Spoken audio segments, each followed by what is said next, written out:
السلام علیکم، امید ہے کہ آپ سب لوگ خیریت سے ہوں گے۔ سب سے پہلی خبر، کشمیر میں احتجاج جاری ہے اور اسی ہفتے ہم نے دیکھا کہ لندن میں بھی جو کشمیر میں احتجاج ہو رہا ہے اس کے حوالے سے وہاں پہ بھی ایک احتجاجی ریلی نکالی گئی، کشمیریوں کے ساتھ اظہار یکجہتی کیا گیا۔ انتہائی غیر معمولی مناظر ہم نے برطانیہ سے دیکھے، بڑی تعداد میں لوگ باہر نکلے، انہوں نے یہی مطالبہ کیا حکومت کشمیر سے، حکومت پاکستان سے کہ اس مسئلے کو بات چیت سے بہتر طریقے سے حل کیا جائے۔ اور گزشتہ روز ہم نے دیکھا کہ اسلام آباد میں بھی بڑی تعداد میں لوگ باہر نکلے، یہ سامنے آپ فوٹیج بھی دیکھ سکتے ہیں۔ اس فوٹیج کے اندر آپ کو نظر آ رہا ہے کہ کتنی بڑی تعداد میں لوگ نکلے اور وہ ایک ہی مطالبہ کر رہے ہیں کہ کشمیر میں جو لوگ احتجاج کر رہے ہیں ان سے بیٹھ کے بات چیت کر کے اس مسئلے کا حل نکالا جائے، اور ان کے ساتھ یہ اظہار یکجہتی کر رہے ہیں۔ ایک طرف بیانیہ یہ ہے کہ یہ چند شر پسند ہیں اور ان کو کوئی سپورٹ حاصل نہیں ہے۔ دیکھیں، یہ it's far from reality. Reality یہ ہے جو میں آپ کو پہلے دن سے بتا رہا ہوں کہ یہ جو موومنٹ ہے اس کو بہت زیادہ سپورٹ حاصل ہے۔ اس میں نون لیگ کے لوگ بھی ہیں، پیپلز پارٹی کے، پی ٹی آئی کے، جے کے ایل ایف کے، جماعت اسلامی کے، تمام نظریات رکھنے والے لوگ اس موومنٹ کے اندر اکٹھے ہیں اور وہ یہ کہہ رہے ہیں کہ جی یہ ہمارے رائٹس کی موومنٹ ہے۔ اب اس کا ایک ہی حل ہے اور حل یہ ہے کہ جس طریقے سے ہم نے پہلے ان کے ساتھ بیٹھ کے معاملات کو حل کیا، اب بھی ہم نے ان کے ساتھ بیٹھ کے معاملات کو حل کرنا ہے۔ ہم نے جلتی کے اوپر تیل نہیں پھینکنا، کشمیریوں کی تضحیک نہیں کرنی، ان کا مذاق نہیں اڑانا، یہ نہیں کہنا کہ جی یہ کر دیں گے وہ کر دیں گے۔ بھائی ایسے معاملات حل نہیں ہوتے، ان کے ساتھ بیٹھے ہیں، پہلے بھی تو ہم انہی کے ساتھ بیٹھے تھے نا اور مسئلے کو حل کیا تھا۔ اب اس میں کیا کوئی شر پسند ہے؟ جی جب اس طرح کی چیزیں ہوتی ہیں تو دشمن فائدہ اٹھاتے ہیں، اس میں شر پسند بھی گھس آتے ہیں، اس میں اور بھی بہت سارے معاملات ہوتے ہیں، لیکن جو بھی شخص اس معاملے کو طول دے گا، اس میں فساد برپا کرے گا، اس کے اوپر تیل پھینکے گا، مزید آگ لگائے گا، نہ وہ کشمیریوں کا دوست ہے نہ وہ پاکستان کا دوست ہے۔ آج اگر یہ معاملہ وہاں پہ ہو رہا ہے تو اس کی تکلیف ہمیں ہو رہی ہے، کیونکہ کشمیریوں کی تکلیف ہماری تکلیف ہے، پاکستان کی تکلیف کشمیریوں کی تکلیف ہے۔ اگر کوئی بھی شخص اس مسئلے کو بہتر طریقے سے حل کرنے کی بات کرتا ہے تو وہ کشمیریوں کا دوست ہے، وہ پاکستان کا دوست ہے، وہ انسانیت کا دوست ہے۔ جو لوگ یہ کہہ رہے ہیں جی چند لوگ ہیں اور کچل دیں گے، یہ کر دیں گے وہ کر دیں گے، ایسا نہیں ہوتا۔ سب کچھ کر کے آپ نے دیکھ لیا، اور بہت سارے دانشور جو ہر چیز کے اوپر چونٹی سے لے کے ہاتھی تک ہر چیز پہ تبصرہ کرتے ہیں، کشمیر پہ بات کرتے ہوئے ان کی زبان میں پھوڑے پڑ جاتے ہیں، ان کو تکلیف ہو جاتی ہے، جی انفارمیشن نہیں آ رہی۔ بھائی انفارمیشن تو سب کو نظر آ رہی ہے، کیا ہمیں نظر نہیں آ رہا کہ وہاں سے کیا انفارمیشن آ رہی ہے؟ کیا ہمیں نظر نہیں آ رہا کہ برطانیہ میں لوگ کیا احتجاج کر رہے ہیں؟ کیا ہمیں نظر نہیں آیا کہ کل اسلام آباد میں لوگوں نے کیسے احتجاج کیا؟ تو یہ اگر کوئی دوست کہتا ہے کہ جی صرف چند لوگ ہیں شر پسند، ایسی بات نہیں ہے۔ ہاں، یہ جو ہزاروں احتجاج کرنے والے ہیں ان میں ہو سکتا ہے چند شر پسند یا ملک دشمن گھس جائیں، ایسے حالات کا لوگ فائدہ اٹھاتے ہیں، لیکن یہ ایک جینون وہاں کی موومنٹ ہے اور اس کا حل ایک ہی ہے، صرف اور صرف ایک حل ہے۔ آپ ان کے ساتھ بیٹھیں اور بیٹھ کے اس مسئلے کو حل کریں، بات چیت کے ذریعے اس مسئلے کو حل کریں۔ پہلے بھی تو آپ ان کے ساتھ بیٹھے تھے، دوبارہ بیٹھیں اور اس مسئلے کو حل کریں۔ اور یہ جو اقتدار کی سیاست ہے، 2 منٹ اس کو پیچھے رکھ لیں۔ ان حالات کے اندر وہاں پہ الیکشن جس طریقے سے ہوئے ہیں وہ ہمارے سامنے ہیں، مزید بھی اگر کوئی الیکشن ہوں گے وہ بھی متنازع ہوں گے۔ اس طرح آپ الیکشن کروا کے اگر حکومت بناتے ہیں تو وہ اس سے بھی زیادہ متنازع ہوگی، تو حالات مزید خراب ہوں گے۔ اگر ہم نے حالات کو بہتر کرنا ہے تو جس طریقے سے میں پہلے عرض کر رہا ہوں کہ بیٹھ کے بات چیت کے ذریعے اس مسئلے کو حل کرنے کی ضرورت ہے۔ اچھا، ایک اور چیز ہم نے دیکھی کہ دنیا بھر میں جدھر بھی احتجاج ہوتا ہے، پاکستان میں بھی احتجاج ہوتا ہے، تو پہلے لوگ کہتے تھے میڈیا آئے اور میڈیا کور کرے۔ اب چاہے کشمیری لندن میں یا برطانیہ میں احتجاج کر رہے ہوں یا اسلام آباد میں احتجاج کر رہے ہوں یا الیکشن ڈے ہو کشمیر میں، جدھر میڈیا کو دیکھتے ہیں پتہ نہیں کون کون سے لفظ استعمال کرتے ہیں میڈیا کے لیے، میں تو وہ یہاں پہ دہرانا نہیں چاہتا، اور وہ کہتے ہیں بھاگ جاؤ یہاں سے، دوڑ جاؤ یہاں سے، دفع ہو جاؤ، تم جھوٹ بول رہے ہو۔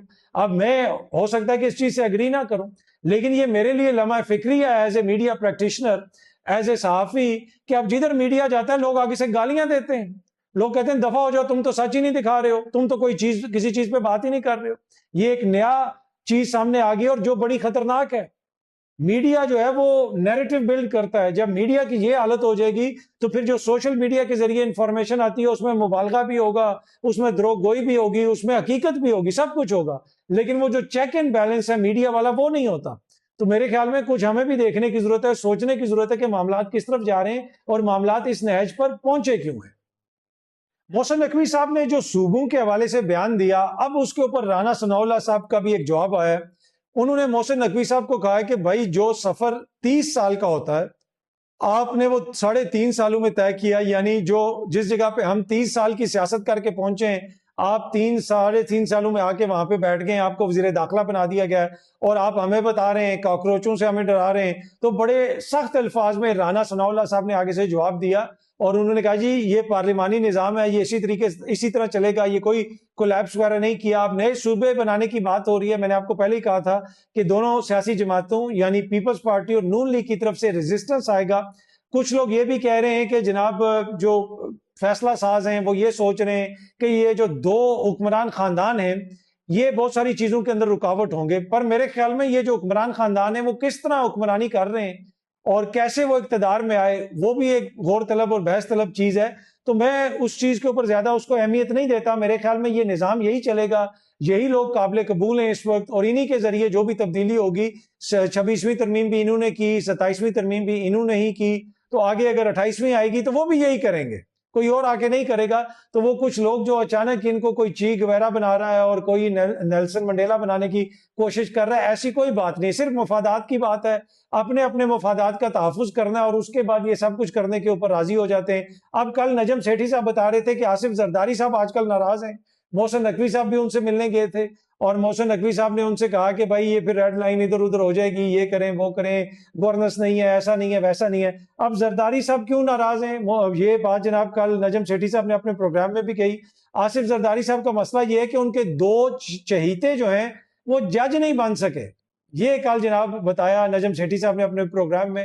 انہوں نے ججز کی جو تعیناتی کی سمری ہے اس پر دستخط نہیں کیے، اس کو روک کے رکھا ہوا ہے، اب وہ 15 دن تک اس کو روک سکتے ہیں، واپس بھی بھجوا سکتے ہیں۔ تو حالت یہ ہے کہ وہ یہ کہہ رہے ہیں کہ جی میری مرضی کے 2 جج نہیں لگے، کیونکہ پھر جج انصاف تو وہی جج کرتے جو زرداری صاحب کی مرضی کے لگتے۔ اب یہ میں نہیں کہہ رہا، خدا نخواستہ، یہ نجم سیٹھی صاحب کہہ رہے ہیں، پر ویسے بھی جو بھی جج بن جائے اس نے تو بعد میں آئین اور قانون کے مطابق ہی فیصلہ کرنا ہے، وہ بحث تو الگ ہے۔ لیکن جناب زرداری صاحب بھی اس پہ ناراض ہیں، اب نون لیگ بھی کھل کے آ گئی ہے، رانا ثناء اللہ صاحب نے بھی بڑا سخت بیان دیا ہے۔ اگلی جو خبر میں آپ کو دے رہا ہوں، جو رانا ثناء اللہ صاحب نے بیان دیا اس کے اوپر نون لیگ کے ایک رہنما سے میری یہ بات ہوئی، یعنی اس حوالے سے بات ہوئی، تو انہوں نے یہ کہا کہ رانا صاحب کو اتنی بات نہیں کرنی چاہیے تھی، اتنا غصہ نہیں دکھانا چاہیے، یہ نہ ہو کہ ہمیں لینے کے دینے پڑ جائیں، تو تھوڑا سا معاملے کو دیکھنے کی ضرورت ہے، ہمارے پیچھے تو کوئی کھڑا ہونے والا بھی نہیں ہے۔ یہ میں آپ کو حلفاً کہہ رہا ہوں کہ یہ نون لیگ کے ایک رہنما نے جو اس حکومت کے اندر ہے مجھے خود بتایا کہ اس وقت ہماری پوزیشن یہ ہے کہ یا تو نا ہمارے پیچھے لاکھوں عوام کھڑی ہو، جو ہم نے حالت کر دی ہے، اس وقت کتنے لوگ ہیں جو ہمارے لیے نکلیں گے اگر ہمیں کوئی فارغ کر دیتا ہے، بلکہ یہاں پہ تو لوگ مٹھائیاں بانٹیں گے اگر جو ہے حکومت جاتی ہے۔ تو یہ باقاعدہ طور پہ وہ اس طرح کی بات کر رہے تھے اور وہ یہ کہہ رہے تھے کہ ہمیں کوئی اتنا گرم جوشی سے جواب نہیں دینا چاہیے، اتنی سختی سے جواب نہیں دینا چاہیے، اس پہ دیکھنا چاہیے کیا یہ معاملہ ہے، گورننس کے مسائل ہیں۔ اچھا، اب جو چھوٹے صوبوں والی بات ہے وہ تو بننے چاہیے بھائی، چھوٹا صوبہ بنے گا تو چھوٹا آدمی بھی آگے آئے گا، چھوٹا آدمی بھی جو ہے سیاست کر سکے گا۔ ابھی تو کوئی اور سیاست کر ہی نہیں سکتا، یہی 2-4 خاندان ہیں، انہوں نے ہی سیاست کرنی ہے۔ چھوٹے صوبے آئیں، نئے لوگوں کو موقع ملے، نئی قیادت سامنے آئے، لیکن پھر وہ جینون عوامی سطح پر ہوں، یہ نہ ہو کہ وہاں پہ بھی چیزوں کو مینج کیا جائے، وہاں پہ بھی جو ہے اسی طریقے سے سب کچھ کنٹرول کیا جائے، تو پھر تو وہ پرپز ہی کل ہو جائے گا اور اس سے اور زیادہ انتشار پیدا ہوگا، اس سے اور زیادہ خرابی پیدا ہوگی۔ تو میرے خیال میں چھوٹے صوبے بنانے کی اس وقت ضرورت تو ہے، اب یہ کب تک بن سکتے ہیں؟ اگر اس پروجیکٹ کے اندر کوئی رکاوٹ ہے تو وہ سب سے بڑی رکاوٹ تو اس وقت نون لیگ اور پیپلز پارٹی ہیں۔ نون لیگ اور پیپلز پارٹی آپ کو تو پتا ہے عوام کا بہت بڑا مینڈیٹ لے کے آئے، عوام نے ان کو بہت بڑا مینڈیٹ دیا ہے، تو پھر عوام سے گلہ بنتا ہے نا، تو عوام سے گلہ کریں پھر آپ۔ پر اینی وے یہ جو ہے مسئلہ اگر ہو جاتا ہے صوبوں والا تو میرے خیال میں اچھا ہوگا، لیکن جس طرح پہلے بھی میں نے کہا کہ اس کو ایک ڈیموکریٹک طریقے سے کرنا پڑے گا، بہتر طریقے سے کرنا پڑے گا۔ اچھا، اب صوبوں کے حوالے سے پروگرام کیا ہے، کرنا کیا چاہتے ہیں؟ ریفرینڈم کی بھی بات ہو رہی ہے کہ عین ممکن ہے کہ اس کے اوپر ریفرینڈم کروا لیا جائے، لیکن وہ حکومت کی مرضی کے بغیر تو نہیں ہوگا۔ پھر طرز حکومت کیا ہوگا؟ کل قمر دلشاد صاحب جو سابق سیکرٹری ہیں الیکشن کمیشن کے، وہ یہ فرما رہے تھے کہ ترکی ماڈل بھی ذہن میں ہے، ترکی میں 38 صوبے ہیں، صدر بڑا امپورٹنٹ ہے وہاں پہ، ویسے وہاں پہ وزیر اعظم بھی ہوتا ہے، پارلیمنٹ بھی ہوتی ہے، تو وہاں کا جو سسٹم ہے اس کے اوپر بھی غور ہو رہا ہے، اس طرح کا سسٹم بھی یہاں پہ آ سکتا ہے۔ بھائی مسئلہ یہ ہے کہ یہ سسٹم آپ جو مرضی لے آئیں، جب تک وہ عوام میں سے نہیں ہوگا وہ عوام کے لیے ڈیلیور نہیں کر سکے گا۔ تو یہ میں پہلے بھی کہتا رہا ہوں اور اب دوبارہ کہوں گا، صوبے بھی بننے چاہیے، چھوٹی جو ہے وہ ایڈمنسٹریٹو یونٹس جو ہیں وہ وقت کی ضرورت ہے، لیکن اگر وہ عوامی لیول پہ ہوں گے، عوام کی منشا سے ہوں گے اور وہ عوام کو وہ رائٹ دیں گے کہ وہ اپنے نمائندوں کو خود چنیں اور جینون ڈیموکریٹک جو ہے وہ مقامی حکومتیں ہوں گی تو فائدہ ہوگا. یہ برا لگتا ہے کہتے ہوئے لیکن کسی بھی جمہوری دور میں ایسا نہیں ہوتا. مشرف کے دور میں جو بلدیاتی نظام تھا, جو ناظم والا نظام تھا, وہ حقیقی جمہوریت کا نظام تھا. بہت سارے اوپر سے لوگ نیچے چلے گئے تھے, کام بھی ہوا, بہت کچھ ہوا. باقی اس دور میں وہ آمریت تھی, مشرف فوجی ڈکٹیٹر تھا, وہ ایک علیحدہ چیز ہے. لیکن لوکل سطح کے اوپر وہ کم از کم ایک بہتر اور اچھا ماڈل تھا, اس سے بھی ہم سیکھ سکتے ہیں. لیکن یہ جو نئے صوبوں کی بات ہو رہی ہے, یہ اس وقت نہ نون لیگ کو قابل قبول ہے اور نہ ہی یہ پیپلز پارٹی کو قابل قبول ہے. ہاں, پی ٹی آئی اس کے حق میں ہے, یہ یاد رکھیے گا. خان صاحب اس چیز کے حق میں, وہ چاہتے ہیں کہ چھوٹے صوبے بنائے جائیں, وہ اس چیز کے حق میں. لیکن نون لیگ اور پیپلز پارٹی جو ہے وہ میرے خیال میں پوری کوشش کرے گی کہ چھوٹے صوبے نہ بن سکیں. اچھا, یہ سامنے ایک اکاؤنٹ ہے, آسما نواز اس اکاؤنٹ کا نام ہے, اور یہ ویریفائیڈ اکاؤنٹ ہے, اور اس میں لکھا ہوا ہے کہ اپنے بل بوتے پر کونسلر کا الیکشن بھی نہیں جیت سکتے اور بات کر رہے ہیں نئے صوبوں اور انتظامی یونٹس کی. اچھا, اب یہ تاثر یہ اکاؤنٹ یہ دیتا ہے کہ جیسے یہ نواز شریف صاحب کی صاحبزادی کا اکاؤنٹ ہے, لیکن حقیقت یہ نہیں ہے. یہ نواز شریف صاحب کی صاحبزادی کا اکاؤنٹ نہیں, یہ کسی اور آسما صاحبہ ان کا اکاؤنٹ ہوگا. ایون کہ علی ڈار صاحب نے کافی عرصہ پہلے 4-5 مہینے پہلے بھی اس حوالے سے ٹویٹ کی تھی اور بتایا تھا کہ یہ فیک اکاؤنٹ ہے. اور کل دوبارہ انہوں نے یہ ٹویٹ کی ہوئی تھی, reminder the fake account is, جو انہوں نے کہا ہے کہ وہ جو آسما نواز ہیں نواز شریف صاحب کی بیٹی, وہ ان کو ایک طرح سے امپرسنیٹ کر رہی ہیں اور وہ یہ کہہ رہی ہیں کہ جی وہ نواز شریف صاحب کی بیٹی ہیں, لیکن یہ فیک اکاؤنٹ ہے. ویسے بھی جو جس طرح کی سخت بات کی تھی اس اکاؤنٹ نے, تو میرے خیال میں علی ڈار صاحب نے کہا کہ بہتر ہی ہوگا کہ ہم وضاحت دے دیں کہ ہمارا اس سے کوئی تعلق نہیں ہے. لیکن جس طرح میں نے آپ کو پہلے بھی بتایا کہ یہ نواز شریف صاحب کی صاحبزادی کا اکاؤنٹ نہیں, یہ فیک اکاؤنٹ ہے. پر باتیں بڑی جو ہے نا وہ سخت کر رہا ہے. نون لیگ کی طرف سے اتنی سخت باتیں تو نہیں ہو رہی. ہاں, رانا ثناء اللہ صاحب نے کچھ کی ہیں, اب دیکھتے ہیں کہ یہ معاملہ آگے کس طرف جاتا ہے. اچھا, عوام ان کے پیچھے آ کے کھڑی ہوگی یا نہیں کھڑی ہوگی, حالت یہ دیکھیں کہ روز پٹرول کی قیمت کے ساتھ کیا کر رہے ہیں. اب آپ کو پتا ہے گزشتہ رات انہوں نے کیا کیا, انہوں نے جناب پٹرول کی قیمت میں 12 پیسے کمی کی. جی ہاں جی, پٹرول کی قیمت میں 12 پیسے اور ڈیزل کی قیمت میں 66 پیسے کمی کی. دونوں کو ملا کے 12 اور 66 78 پیسے 78 پیسے اکٹھے انہوں نے کم کر دیے. اتنا پیسہ جو ہے نا پھر کدھر آپ رکھیں گے, 78 پیسے اکٹھے انہوں نے کم کر دیے. اس سے زیادہ پھر اور کیا یہ آپ کو ریلیف دیں. تو یہ جناب اس ماحول کے اندر یہ کہتے ہیں کہ جی ہم کوئی آگے سے وہ بات کریں گے اور عوام ہمارے پیچھے آ کے کھڑی ہو جائے گی.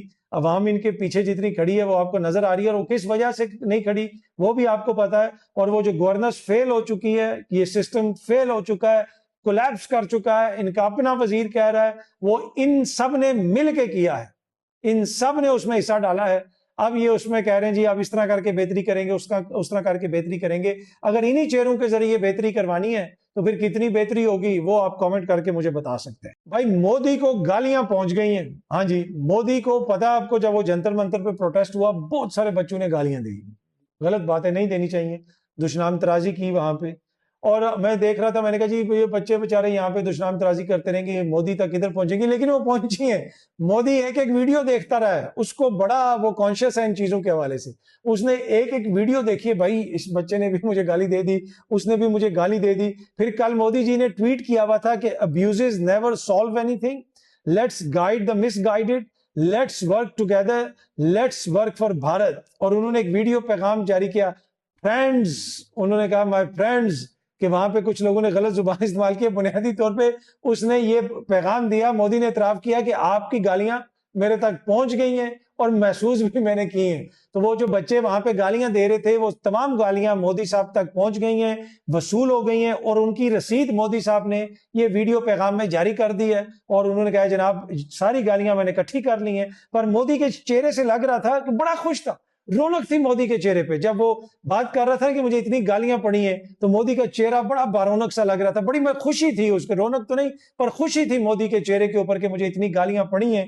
اور مودی کا میرے خیال میں دل تھا کہ نہیں ابھی کم ہے اور ہو, تو وہ بچوں کو اور کہہ رہا تھا کہ جناب یہ ہوگا وہ ہوگا. پر اینی وے وہاں پہ بہت سارے بچوں کو اب گرفتار کرنے کی باتیں ہو رہی ہیں, ان پر مقدمات کرنے کی باتیں ہو رہی ہیں, کیونکہ انہوں نے مودی جی کو گالیاں دی ہیں. ایسی گالیاں نہیں دینی چاہیے تھی مودی جی کو, اور وہ اب مودی جی کو وصول بھی ہو گئی ہیں, اور مودی جی نے اس کی رسید بھی دے دی ہے.